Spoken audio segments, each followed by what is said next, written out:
வேந்தரின் ஒரு நாள் ஒரு பொழுது இரவு செய்திகளுக்காக காவேரி ஜெகநாதன். முதலில் தலைப்புச் செய்திகள்.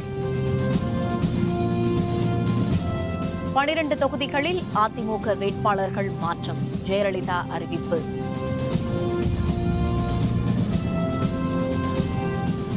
தேமுதிகவில் இருந்து தங்களை நீக்கியது செல்லாது, சந்திரகுமார் அணியினர் அறிவிப்பு. கட்சிகளை உடைப்பது கருணாநிதியின் ரத்தத்தில் கலந்த குணம், வைகோ குற்றச்சாட்டு. காங்கிரஸ் போட்டியிடும் தொகுதிகள் நாளை தெரியும் என இளங்கோவன் தகவல்.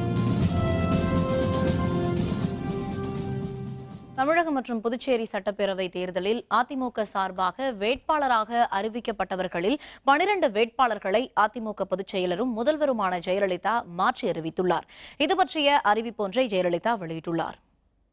சென்னை தியாகராய நகர் தொகுதிக்கு வேட்பாளராக அறிவிக்கப்பட்டிருந்த சரஸ்வதி ரங்கசாமிக்கு பதிலாக பி. சத்யநாராயணன், மேட்டூர் தொகுதிக்கு ஆ. சந்திரசேகரனுக்கு பதிலாக முன்னாள் மத்திய அமைச்சர் சே. செம்மலை, காட்டுமன்னார் கோவில் தனி தொகுதிக்கு M.K. மணிகண்டனுக்கு பதிலாக என். முருகுமாறன் ஆகியோர் புதிய வேட்பாளர்களாக அறிவிக்கப்பட்டுள்ளனர். பூம்புகாரில் ஏ. நடராஜனுக்கு பதிலாக தற்போதைய எம்எல்ஏவான எஸ். பவுன்ராஜ், வேதாரண்யத்தில் ஆர். கிரிதரனுக்கு பதிலாக முன்னாள் எம்பியான O.S. மணியன், மன்னார்குடியில் டி. சுதாவுக்கு பதிலாக நீடாமங்கலம் எஸ். காமராஜ் ஆகியோர் போட்டியிடுவார்கள். நாகர்கோவிலில் டாரதி சாம்சனுக்கு பதிலாக ஏ. நாஞ்சில் முருகேசன், சென்னை பல்லாவரத்தில் இளங்கோவனுக்கு பதிலாக C.R. சரஸ்வதி ஆகியோர் போட்டியிடுவார்கள். ஏற்கனவே அருப்புக்கோட்டை தொகுதியில் M.G. முத்துராஜாவுக்கு பதிலாக முன்னாள் அமைச்சர் வைகை செல்வன் வேட்பாளராக அறிவிக்கப்பட்டுள்ளார். இதேபோல புதுச்சேரி மாநிலத்தில் திருபுவனை தனித்தொகுதியில் ஜி. சபாபதிக்கு பதிலாக M. சங்கர், திருநள்ளாறு தொகுதியில் KAU அசனாவுக்கு பதிலாக G. முருகையன், காரைக்கால் தெற்கு தொகுதியில் V.K. கணபதிக்கு பதிலாக KAU அசனாவும் வேட்பாளர்களாக அறிவிக்கப்பட்டுள்ளனர். மேலும் மதுரை வடக்கு தொகுதிக்கு அறிவிக்கப்பட்ட வேட்பாளரான MS பாண்டியனை மாற்றிவிட்டு ராஜன் செல்லப்பாவை வேட்பாளராக ஜெயலலிதா அறிவித்துள்ளார். தேமுதிகவில் இருந்து தங்களை நீக்கியது செல்லாது என கட்சியில் இருந்து நீக்கப்பட்ட தேமுதிக கொறடாவும் கொள்கை பரப்பு செயலருமான V.C. சந்திரகுமார் தெரிவித்துள்ளார். தேமுதிக தலைவர் விஜயகாந்திற்கு எதிராக போர்க்கொடி எழுப்பிய கட்சியின் கொள்கை பரப்பு செயலரும் கொறடாவுமான சந்திரகுமார் தலைமையிலான 10 மாவட்ட செயலர்கள் நேற்று அக்கட்சியில் இருந்து நீக்கப்பட்டனர். கட்சியில் இருந்து நீக்கப்பட்டவர்கள் இன்று செய்தியாளர்களை சந்தித்து தங்கள் அடுத்த கட்ட நடவடிக்கை குறித்து விளக்கம் அளித்தனர். சென்னை மயிலாப்பூரில் நடைபெற்ற செய்தியாளர் சந்திப்பில் மேட்டூர் பார்த்திபன், கும்மிடிப்பூண்டி சேகர் ஆகிய எம்எல்ஏக்களும் உடனிருந்தனர். செய்தியாளர் சந்திப்பின் போது பேசிய சந்திரகுமார் தேமுதிகவில் இருந்து தங்களை நீக்கியது செல்லாது என்று தெரிவித்தார். கட்சி கட்டுப்பாட்டை மீறுபவர்கள் மீது நடவடிக்கை எடுப்பது குறித்து முடிவு செய்யும் ஒழுங்கு நடவடிக்கை குழுவினர் 23 பேரில் 5 பேர் தங்கள் அணியில் இருப்பதாகவும், எனவே நீக்கம் சட்டப்படி செல்லாது என்றும் அவர் அறிவித்தார். திமுகவோடு கூட்டணி வைக்க வேண்டும் என்று சொன்ன ஒரே ஒரு காரணத்திற்காக எங்களை கட்சியினுடைய அடிப்படை உறுப்பினரிலிருந்து நீக்கியிருப்பதை நாங்கள் ஏற்றுக்கொள்ள முடியாது என்பதை மீண்டும் தெரிவித்துக் கொள்கிறேன்.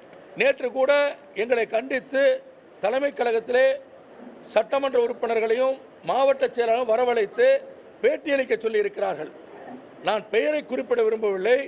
அதிலே பலரும் என்னிடத்திலே தொலைபேசியிலே தொடர்பு கொண்டு எங்களுடைய கருத்தை தான் நீங்கள் வெளியிட்டீர்கள், உங்களை போன்று இதை பேசுவதற்கு எங்களுக்கு தைரியம் இல்லை, அதற்காக எங்களை தவறாக நினைக்க வேண்டாம்.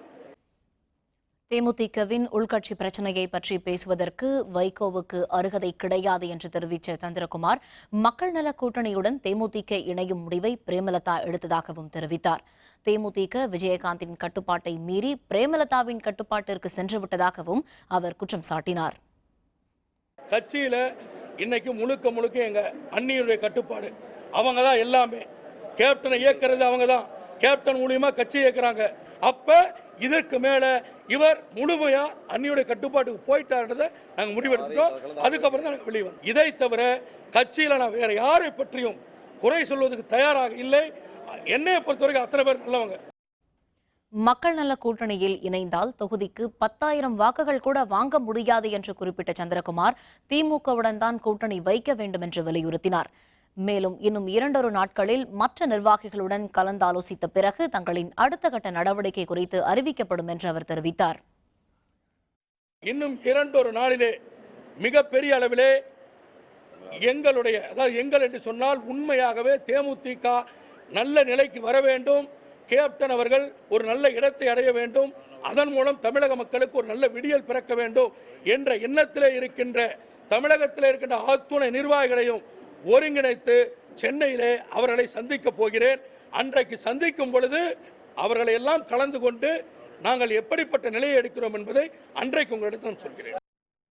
கட்சிகளை உடைக்கும் குணம் திமுக தலைவர் கருணாநிதியின் ரத்தத்திலேயே கலந்திருப்பதாக தேமுதிக மக்கள் நல கூட்டணியின் ஒருங்கிணைப்பாளர் வைகோ தெரிவித்தார். சென்னை எழும்பூரில் உள்ள மதிமுகவின் தலைமையகமான தாயகத்தில் தேமுதிக மக்கள் நல கூட்டணியின் பிரச்சார பாடல் குறுந்தகட்டை விடுதலை சிறுத்தைகள் கட்சித் தலைவர் தொல் திருமாவளவன் வெளியிட்டார். மார்க்சிய கம்யூனிஸ்ட் மற்றும் இந்திய கம்யூனிஸ்ட் மாநில செயலர்களான ஜி ராமகிருஷ்ணன், ரா முத்தரசன் ஆகியோர் குறுந்தகட்டை பெற்றுக் கொண்டனர்.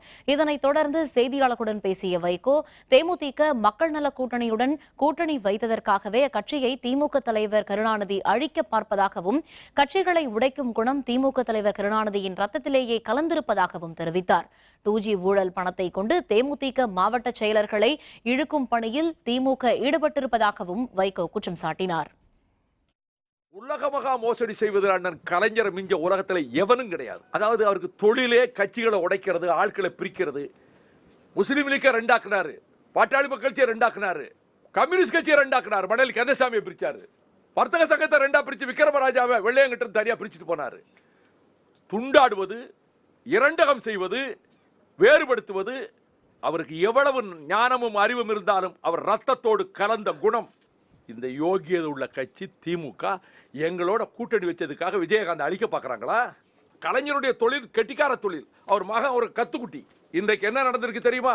நான் நேற்றைக்கு சொன்ன 3 கோடி எம்எல்ஏக்களுக்கு கொடுத்து கூப்பிடுறாங்கன்னு, அதுக்குள்ள ஒருத்தர் சீறிட்டாரு.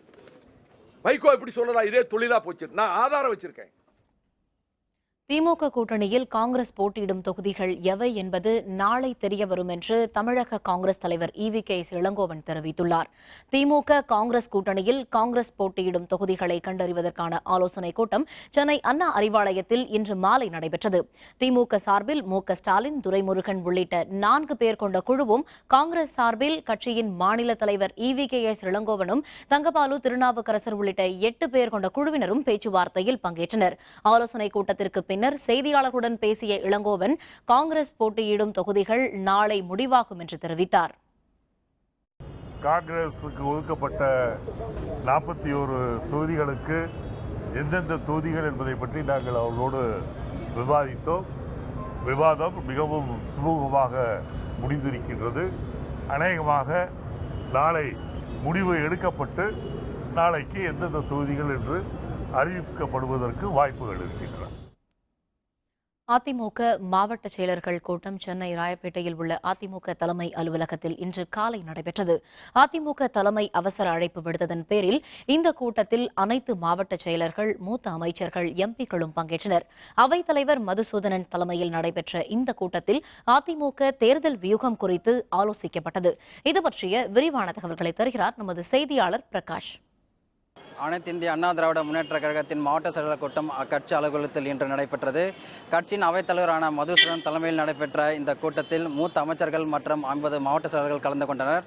சுமார் 2 மணி நேரம் நடைபெற்ற இந்த கூட்டத்தில் வருகிற சட்டமன்ற தேர்தலில் அதிமுகவுடைய தேர்தல் வியூகம் குறித்தும், அதேபோல அதிமுக அரசின் சாதனை திட்டங்கள் குறித்தும் மக்களிடையே சென்றடையும் வகையில் பரப்புரை செய்வது குறித்தும் இந்த கூட்டத்தில் ஆலோசிக்கப்பட்டதாக கூறப்படுகிறது. அது மட்டும் இல்லாமல் நேற்றைய முன்தினம் அதிமுகவுடைய வேட்பாளர் பட்டியல் வெளியிடப்பட்டது. இந்த 234 வேட்பாளர்கள் வெற்றி பெறும் வகையில் அதிமுக பொதுச் செயலாளர் ஜெயலலிதா அவர்கள் பிரச்சாரம் செய்ய வகையில் எத்தகைய வரவேற்புரை அளிக்க வேண்டும் என்பது குறித்தும் இந்த கூட்டத்தில் ஆலோசிக்கப்பட்டதாக கூறப்படுகிறது. அது மட்டும் இல்லாமல் அடுத்த ஒரு சில தினங்களில் இந்த வேட்பாளர் பட்டியல் வெளியிட்ட நிலையில் இந்த தேர்தல் அறிக்கை வெளியிடப்படும் என அதிமுக வட்டாரங்கள் கூறுகின்றன. மேலும் தற்போது அஇஅதிமுகவுடைய வேட்பாளர்கள் தங்களுடைய பணிகளை முழுமையாக செய்ய வேண்டும் என்பது குறித்தும் பல்வேறு ஆலோசனைகள் இந்த கூட்டத்தில் ஆலோசிக்கப்பட்டதாக கூறப்படுகிறது. வேந்தர் செய்திகளுக்காக அதிமுக தலைமை அலுவலகத்திலிருந்து ஒளிப்பதிவாளர் மணிவுடன் பிரகாஷ்.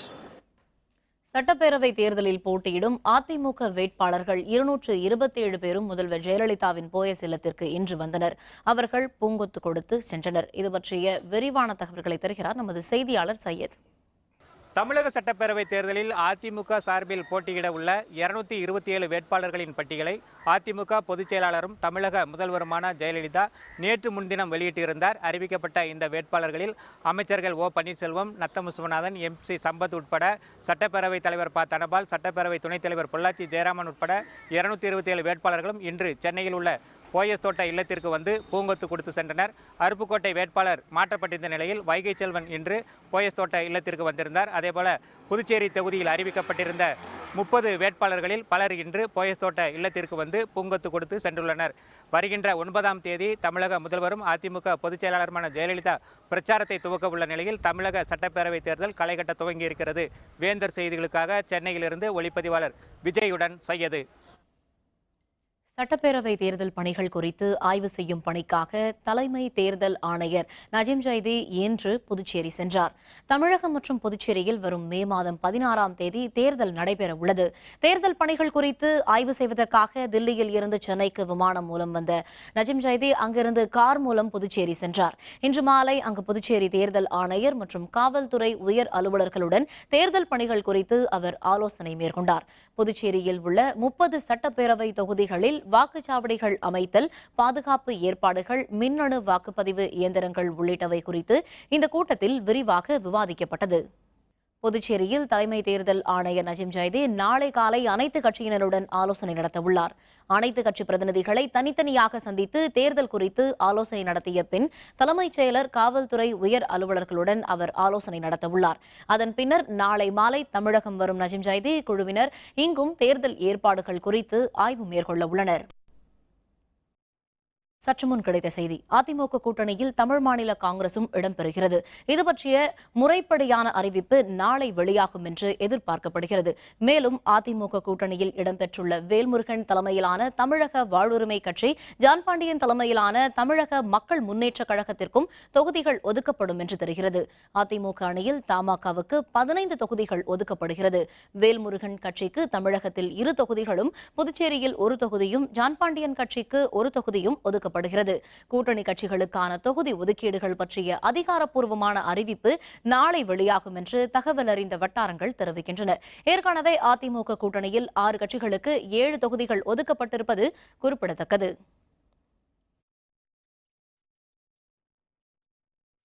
இலங்கை சிறையில் இருந்து தமிழக மீனவர்கள் 99 பேரும் முறைப்படி விடுவிக்கப்பட்டுள்ளனர். கடந்த 3 மாதங்களில் தமிழகத்தின் ராமநாதபுரம், நாகப்பட்டினம், புதுக்கோட்டை, தூத்துக்குடி என பல மாவட்டங்களைச் சேர்ந்த 99 மீனவர்கள் எல்லை தாண்டி மீன்பிடித்ததாக கூறி இலங்கை கடற்படையினரால் கைது செய்யப்பட்டனர்.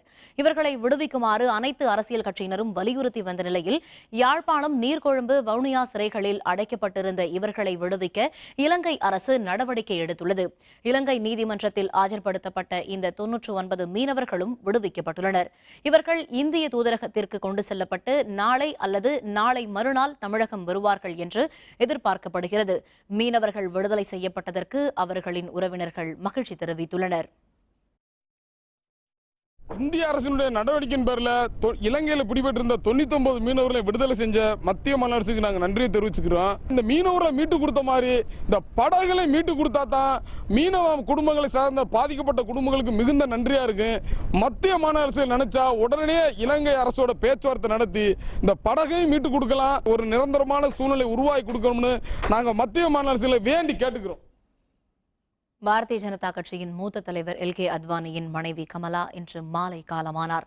அவருக்கு வயது 83. அவருடைய மறைவுக்கு பிரதமர் மோடி இரங்கல் தெரிவித்துள்ளார். பாரதிய ஜனதா கட்சியின் மூத்த தலைவர் அத்வானியின் மனைவி கமலா கடந்த சில நாட்களாக உடல்நலக் குறைவால் அவதிப்பட்டு வந்தார். சிகிச்சைக்காக தில்லி எய்ம்ஸ் மருத்துவமனையில் அனுமதிக்கப்பட்ட அவர் இன்று சிகிச்சை பலனின்றி உயிரிழந்தார். கமலாவின் மறைவுக்கு இரங்கல் வெளியிட்டுள்ள பிரதமர் மோடி, பாஜக தொண்டர்கள் எவ்வாறு இருக்க வேண்டும் என்பதற்கு கமலா முன்மாதிரியாக திகழ்ந்தார் என்று புகழாரம் சூட்டியுள்ளார்.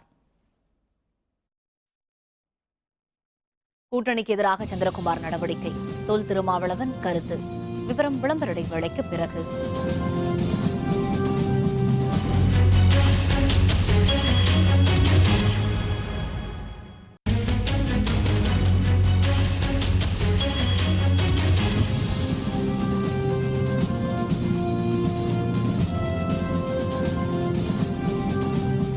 செய்திகள் தொடர்கின்றன. கடந்த 4ஆம் தேதி வரை தேமுதிக மக்கள் நல கூட்டணிக்காக பிரச்சாரத்தில் ஈடுபட்ட சந்திரகுமார் கூட்டணிக்கு எதிராக செயல்பட்ட பின்னணி குறித்த தகவல் விஜயகாந்திற்கு மட்டுமே தெரிய வரும் என்று விடுதலை சிறுத்தைகள் கட்சித் தலைவர் தொல் திருமாவளவன் குறிப்பிட்டுள்ளார். நீதிபதிகள் நியமனத்தில் முறையான இடஒதுக்கீடு கோரி சென்னை பத்திரிகையாளர் மன்றத்தில் கையெழுத்து இயக்கத்தை இன்று துவக்கி வைத்த திருமாவளவன் பின்னர் செய்தியாளர்களுடன் பேசினார். அப்போது தனியார் துறையில் பணி நியமனம் செய்யும் போதும் பொதுத்துறையில் பதவி உயர்வின் போதும் இடஒதுக்கீடு அடிப்படையில் பணி நியமனம் செய்ய வேண்டும் என கூறினார். மேலும் சந்திரகுமாரின் நடவடிக்கைகளுக்கான பின்னணி குறித்து விஜயகாந்திற்கு மட்டுமே தெரிய வரும் என்றும் அவர் கூறினார். சந்திரகுமார் நாங்கள் இணைகிற போது கூட இருந்தார். அண்மையில் 4ஆம் தேதி ஈரோட்டில் நடந்த பொதுக்கூட்டத்தில் திரு விஜயகாந்த் அவர்களின் துணைவியாரோடு கலந்து கொண்டு மேடையில் பேசியிருக்கிறார். இப்படிப்பட்ட நிலையில் 4ஆம் தேதி வரையில் தேமுதிக மேடையில் இருந்தவர் திடீரென்று எதிராக திரும்பியிருக்கிறார் என்கிற நிலையில் அதற்கான பின்னணி உண்மை காரணம் விடுதலை சிறுத்தைகளுக்கு தெரியாது, திரு விஜயகாந்த் அவர்களுக்கு தெரியும். அவர் அறிந்து வைத்திருக்கிற உண்மையின் பின்னணியில் இருந்துதான் அந்த எதிர்வினை இருக்கிறது.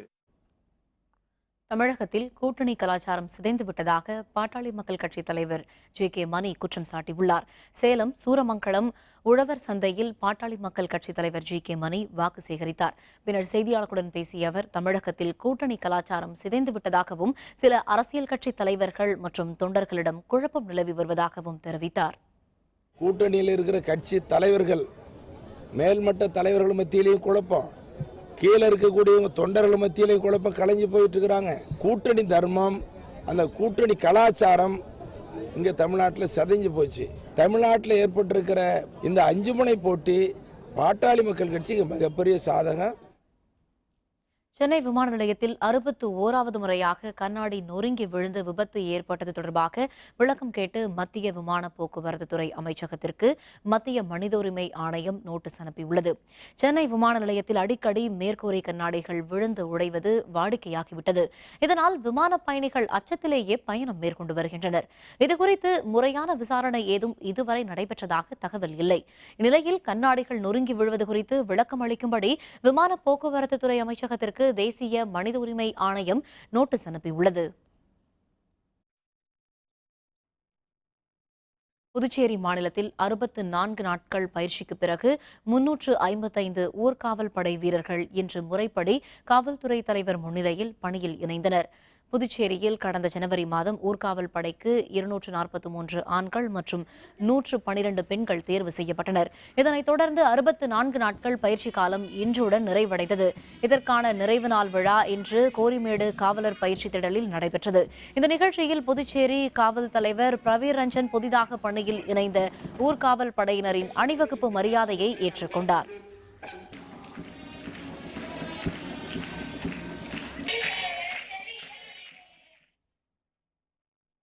உதகையில் மே மாதத்தில் நடைபெறவுள்ள கோடை விழாவிற்கான தேதி இன்று அறிவிக்கப்பட்டுள்ளது.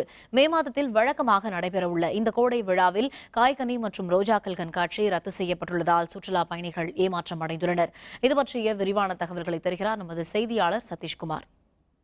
இந்த ஆண்டிற்கான கோடை விழா மே மாதம் துவங்க உள்ள நிலையில் அதற்கான தேதிகள் இன்று அறிவிக்கப்பட்டுள்ளது.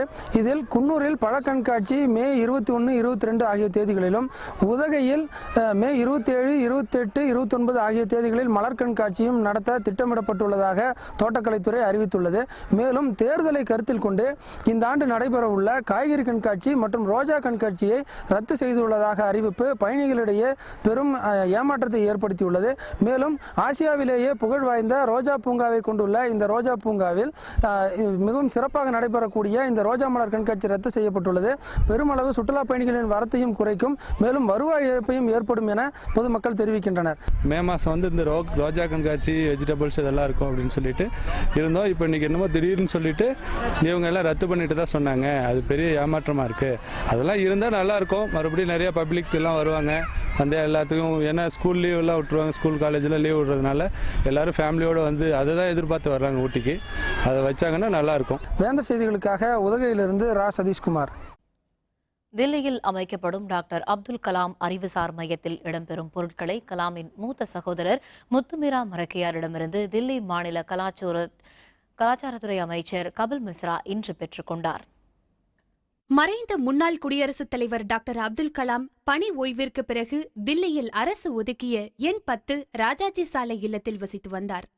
கலாம் மறைவிற்கு பிறகு அந்த இல்லத்தை அவருடைய நினைவாக தேசிய அறிவுசார் மையமாக மாற்றக்கோரி பிரதமர் நரேந்திர மோடிக்கு கலாமின் சகோதரர் முத்துமீரா மரைக்காயர் கோரிக்கை விடுத்திருந்தார். ஆனால் கலாம் வசித்த வீட்டை காலி செய்யுமாறு மத்திய நகர்ப்புற மேம்பாட்டுத்துறை அமைச்சகம் உத்தரவிட்டதால் கலாமின் ஏராளமான நூட்கள் உள்ளிட்ட உடைமைகள் ராமேஸ்வரத்தில் உள்ள முத்துமீரா மரைக்காயருக்கு அனுப்பி வைக்கப்பட்டது. இந்த நிலையில் தில்லி அரசின் சார்பாக கலாம் அறிவுசார் மையம் அமைக்கப்படும் என்று மாநில முதல்வர் அரவிந்த் கெஜ்ரிவால் அறிவித்தார். இதையடுத்து தில்லியில் அமைக்கப்பட உள்ள அப்துல் கலாம் அறிவுசார் மையத்தில் வைப்பதற்காக கலாம் பயன்படுத்திய பொருட்களை பெற்றுக்கொள்ள தில்லி மாநில கலாச்சாரத்துறை அமைச்சர் கபில் மிஸ்ரா இன்று ராமேஸ்வரம் வந்தார். பின்னர் ராமேஸ்வரத்தில் உள்ள கலாமின் பூர்வீக வீட்டிற்கு சென்று கலாமின் சகோதரர் முத்துமீரா மரைக்காயரை சந்தித்து கலாம் பயன்படுத்திய நூட்கள் உள்பட பொருட்களை பெற்றுக்கொண்டார். We will build a beautiful memorial of Dr. Kalam Saab in Delhi. We have decided that at Delhi Heart, INA Delhi Heart, we are now developing a memorial. It will be open for public on 27th of July. I think, we are taking some of the memory back to Delhi and everyone in Delhi is waiting for it. Yes, thank you. என் சகோதரன் அப்துல் கலாம் உபயோகப்படுத்திய பொருட்களை தில்லியிலிருந்து வந்தவர்கள் ஒப்பிச்சதில் மிக சந்தோஷமடைகிறது. புஸ்தகம், கோட்டு, கண்ணாடி, தொப்பி எல்லாம் சகலமாக பிடிச்சிருக்கு. 4 மாதத்திற்கு பிறகு உதகையில் இன்று பெய்த கோடை மழையால் மக்கள் மகிழ்ச்சி அடைந்துள்ளனர். நீலகிரி மாவட்டத்தில் கடந்த 2 மாதங்களாக பனி குறைந்து வெயில் வாட்டி வந்தது. பகல் நேரங்களில் மட்டுமின்றி இரவிலும் கூட மாவட்டத்தின் பல்வேறு பகுதிகளில் வெப்பம் காணப்பட்டது. இதனால் பொதுமக்கள் கடும் அவதிக்குள்ளாகி வந்தனர். மேலும் வனப்பகுதிகள் காய்ந்து போன நிலையில் ஆங்காங்கே காட்டுத்தீ ஏற்பட்டு வந்தது. இந்நிலையில் இன்று காலை முதலே வானம் மேகமூட்டத்துடன் காணப்பட்ட நிலையில் பிற்பகலுக்கு மேல் உதகை, மஞ்சூர், குன்னூரில் சில பகுதிகள் உட்பட மாவட்டத்தின் பல்வேறு பகுதிகளிலும் 1 மணி நேரத்திற்கும் மேல் மழை கொட்டியது. திடீரென பெய்த மழையால் விவசாயிகள் மற்றும் பொதுமக்கள் மகிழ்ச்சி அடைந்துள்ளனர். கடந்த 4 மாதம் மழையே இல்லை ஊட்டியில். இன்றைக்கி அடித்த மழை நல்லா இருக்குது. இந்த மழை இல்லாதனால அங்கங்கே வனத்தி ஏற்பட்டுருந்துச்சு. இந்த மழை இன்றைக்கி அடித்த மழை நல்லா இருக்குது. இது குளுகுலுன்னு இருக்குது ஊட்டி. இதே மாதிரி மழை அடித்தாக்கா குளுகுலு சீசன் ஊட்டிக்கு பழையபடி திரும்பிடும். அஸ்லான் ஷா ஹாக்கி போட்டி ஜப்பானை வீழ்த்தியது இந்தியா. விவரம் விளம்பர இடைவேளைக்கு பிறகு.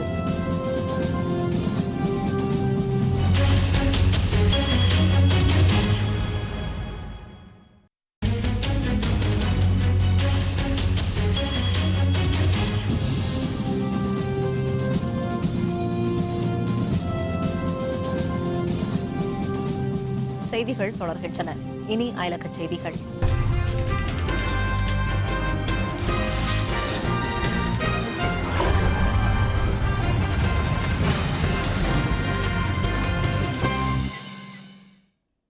பிலிப்பீன்ஸ் ராணுவத்துடன் இணைந்து அமெரிக்க ராணுவம் நடத்திய கூட்டு போர் பயிற்சிக்கு சீனா மறைமுக எதிர்ப்பு தெரிவித்துள்ளது.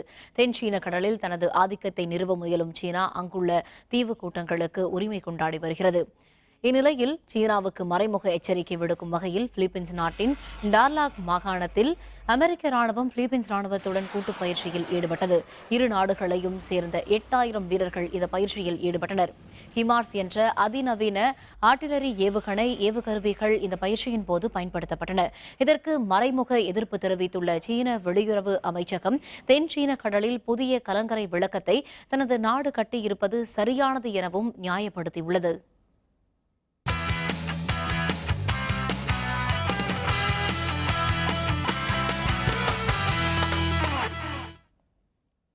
மலேசியாவில் இன்று தொடங்கிய 25வது சுல்தான் அஸ்லான் ஷா கோப்பைக்கான ஹாக்கி தொடர் லீக் ஆட்டத்தில் ஜப்பானை வீழ்த்தி இந்திய அணி வெற்றி பெற்றது. ஆசியாவிலேயே மிகப்பெரிய ஹாக்கி தொடராக சுல்தான் அஸ்லான் ஷா கோப்பை ஹாக்கி போட்டி கருதப்படுகிறது. நிகழாண்டிற்கான தொடர் இன்று தொடங்கி வரும் 16ஆம் தேதி வரை மலேசியாவில் உள்ள அஸ்லான் ஷா ஹாக்கி திடலில் நடைபெறுகிறது.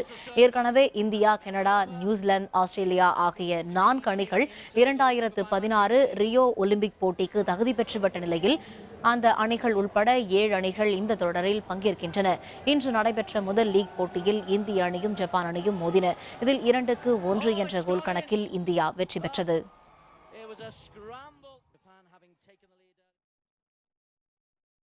மீண்டும் தலைப்புச் செய்திகள்.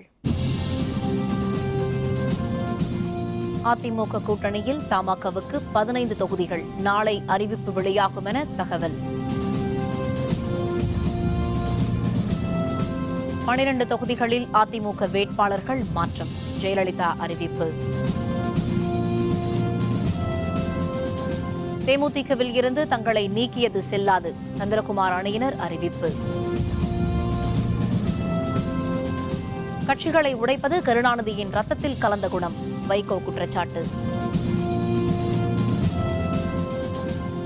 காங்கிரஸ் போட்டியிடும் தொகுதிகள் நாளை தெரியும் என இளங்கோவன் தகவல். இத்துடன் வேந்தரின் ஒரு நாள் ஒரு பொழுது இரவு செய்திகள் நிறைவடைந்தன. மீண்டும் இரவு 10 மணிக்கு கண்ணுறங்கும் வேளை இரவு செய்திகளில் சந்திப்போம். வணக்கம்.